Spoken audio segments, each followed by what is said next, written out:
High school was everything I expected. Lots of popular kids enjoying their lives, and unpopular kids being completely ignored. I was among the unpopular group. No one ever noticed my existence until Felix, my first friend who convinced me to forget about popularity and just focus on my studies. I listened to him, and we became really good friends, acing every paper that was brought our way like it was nothing. I think I may have outread Felix, or perhaps I was just luckier, because at our first exams, I excelled in every single one of my subjects. The teachers said they wanted to give me a 200% mark on all my subjects because it didn't seem like 100% was enough. They were fascinated by me and wanted to test my intelligence, so they called me in for more tests. I agreed to write the tests on the condition that Felix was also invited. He was invited and we wrote the exams together, acing every paper that was thrown our way. The teachers couldn't believe it. Felix and I were bumped up 2 grades, and our lives changed forever. Hey, you! My name is Kayla, and I'm here to tell you how a simple dress altered my reality. Like and subscribe so we can go on with the story. Thank you! Nobody had ever been bumped up not just 1, but 2 grades in our school, and in many schools around us before, so we quickly became popular. Felix avoided the popularity and just focused on studying. But I was tired of the constant studying already. I wanted to have fun. For the first time in my life, I had the opportunity to hang out with the popular kids as one of them. I couldn't miss it for the world. I quickly embraced my newfound popularity. I attended special parties with the richest kids, tutored both my juniors and my seniors in their private mansions, made friends with their celebrity parents, and even got some autographs. I went to the school library one day and found Felix, seriously studying as usual. Hey, bookhead! Kayla, wow! It's been so long since we last spoke. I haven't been seeing much of you around. Haven't been doing a lot of studying, have you? Definitely not. Not when I'm busy with celebrity parties, hangouts, and... And free classes? Huh? Free classes, of course. Haven't you been tutoring almost half the school for free instead of studying for your own upcoming exams? Yeah, and so what? Do you really think this crowd cares about you? Can't you see that they're just using you to make their grades better? And what if they are? The truth is you're just jealous because I'm popular now and you're not. I stormed out of the library. What did Felix know? He was just jealous. Hey, Kayla, what's up? Sierra stopped me immediately as I stepped out of the library. Hey, Sierra. I'm great. How are you doing? Awesome. Can you do this homework for us? She asked, handing me a huge pile of books. It's just for me and a few of my friends. You can come for our party tomorrow if you're done with it on time. She continued while twirling a little strand of her hair between her fingers. Someone coughed and I turned to see Felix standing at the library door. I turned back to face Sierra. Actually, I'd love to, but you see, I'm going to be very busy tonight, so I'll be unable to help you. But I'll meet you at the party tomorrow, okay? Sierra literally scoffed. Party? What party? What makes you think that you're allowed into our party after refusing to help with our homework? Whatever. Bye. She walked away and Felix started laughing behind me. I turned to him and he was about to say something, but I stopped him just in time. Don't even try uttering a word. I ran after Sierra and accepted the condition. I really wanted to attend that party no matter what. Besides, I wasn't losing anything by doing their homework by force. Nothing but my dignity, that is. My life continued this way. I taught the popular kids for free, helped with their homework, and even helped them during examinations. In exchange, they kept me popular. I wasn't crazy about the arrangement, but at least it worked. Somehow, things started getting out of control. I was attending too many parties, skipping classes, and even playing pranks on teachers. My grades started dropping, and I started to get into trouble with teachers and the school staff, people who previously loved me. Felix confronted me in front of my locker one day. Kayla, I don't like what's happening with you. I've been trying to talk to you, but you never want to listen. So, why are you here again then? Because I care about you. I'm sure you do. Look, I appreciate everything you've been doing for me, covering up for me whenever I miss a class, and attending parties so you can take me home safely after every party. You've been making sure that I never get harmed, and I appreciate it. It's quite noble. The only problem is that I never asked for your help. I've been very fine without it. Stop getting in trouble for me. Felix shook his head in disappointment. Kayla, I don't know how else to reach you, but But I just want you to know that no matter what, I'll always be on your side because you're my best friend. I closed my locker and left him standing alone. I didn't have time for such nonsense. Things got worse over time. My grades dropped badly since I hardly ever made time to study, and soon I became an average to below average student, not much different from the people I was tutoring. When they noticed this, they were done with me. No one approached me for help with anything anymore, and shortly after, I stopped getting invited to cool people hangouts and parties. I tried approaching Sierra one day.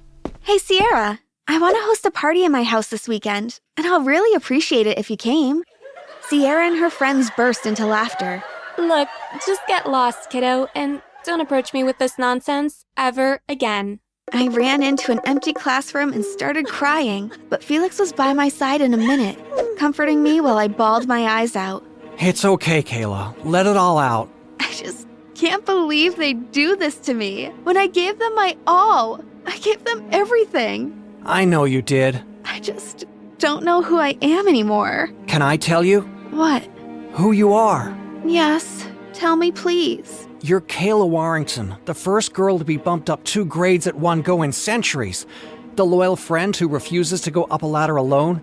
A friend who changed my life in ways that other friends can only dream of. You're an unstoppable force, Kayla, with a heart of gold, and anyone who fails to recognize that is an idiot. You're right. You're a genius, Felix. Huh? Yes, I am, but what do you mean exactly? Anyone who fails to recognize my greatness is an idiot. I'll crash Sierra's party tonight. What? That's not what I meant. Come back. But I was already gone. As he must have already suspected and guessed, I was embarrassed and thrown out of Sierra's party immediately after I arrived. Luckily, Felix was waiting for me outside once again in his rickety car. I can't believe you're here. I'll always be here.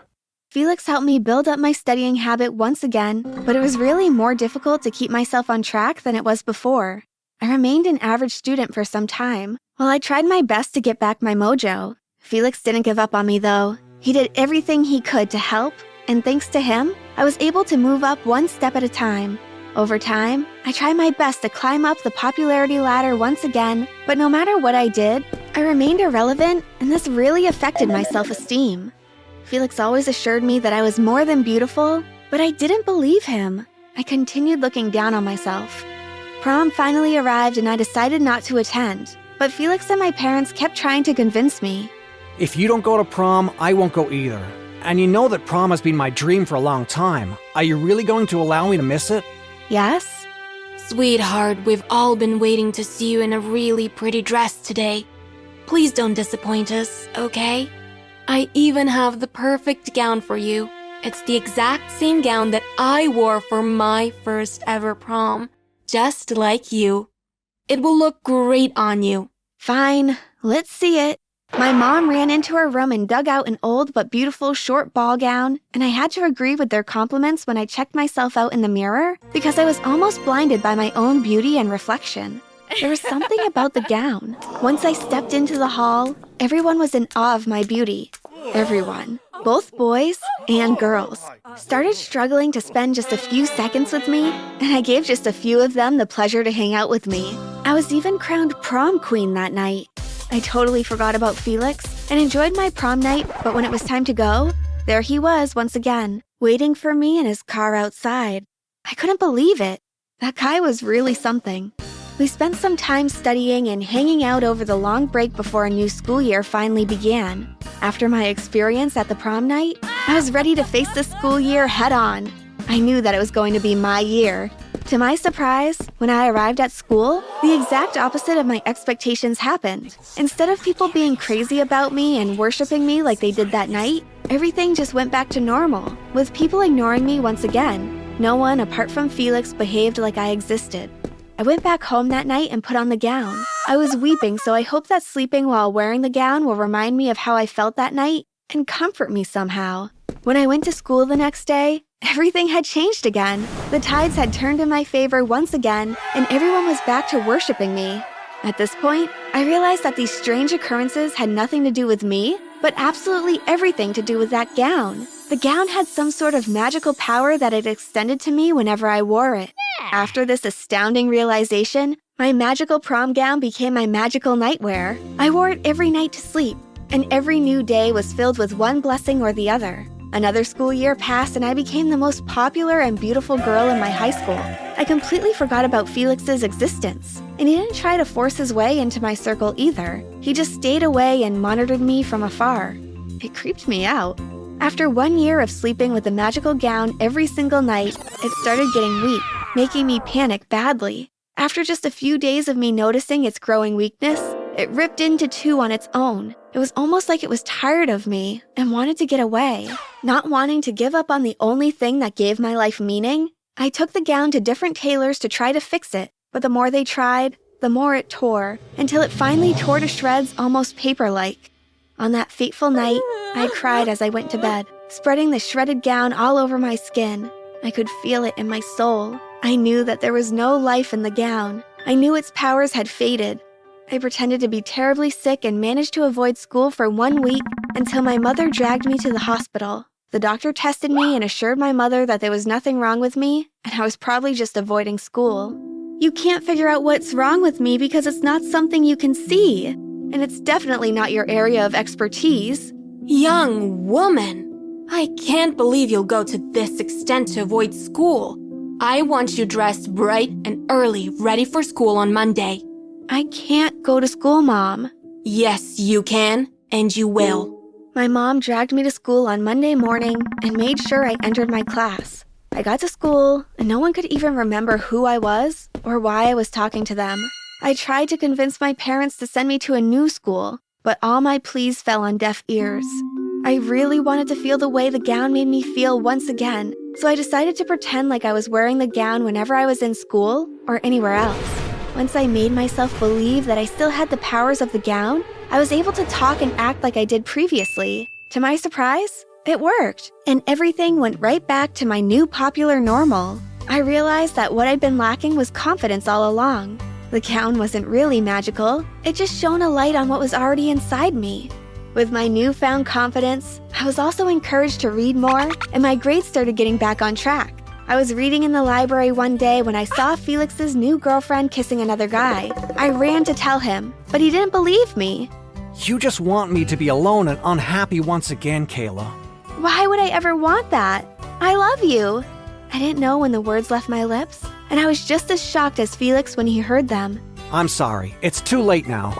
It took Felix some time, but he finally came around and told me he felt the same way. I've always known that she was just using me to get better grades for her and her real boyfriend. But I just didn't want to be alone, especially after you rejected me for such a long time. That is a terrible mistake, one I never hope to repeat. Thank you for giving me another chance. Chance. Hey, Peekaboo! Have your bath quickly before someone comes. We had our bath and dried ourselves as fast as we could before running out of the restaurant. Once we got to a safe zone, we started laughing, so happy that we hadn't been caught this time. The last time was so embarrassing. The security man didn't even let us finish up. Thankfully, he had the courtesy to call a female security officer who was even more ruthless than he was. We were forced to put our clothes back on despite the fact that our bodies were still filled with soap. We bowed our heads as we were dragged out of the restaurant, our faces still covered in soap lather. After that, we avoided taking baths for a couple of weeks till today. We smell so fresh, I giggled. This was our life now, sleeping under egg cartons and sneaking into neat restaurants when no one was looking to have our baths. It wasn't always like this, though. We used to be quite comfortable. My dad was a lawyer, and his company rewarded him greatly. Unfortunately, he was hit by a stroke and we lost him. My mother couldn't pay for our house and our survival with the tiny revenue we got from her shop. And just like that, we started sleeping in my mom's shop. But when her landlord noticed this, he sent her packing also. We had no option but to move to the streets after trying the shelters and figuring out that they were all filled up. Earth to Peekaboo, My mom said, releasing me from my sad thoughts.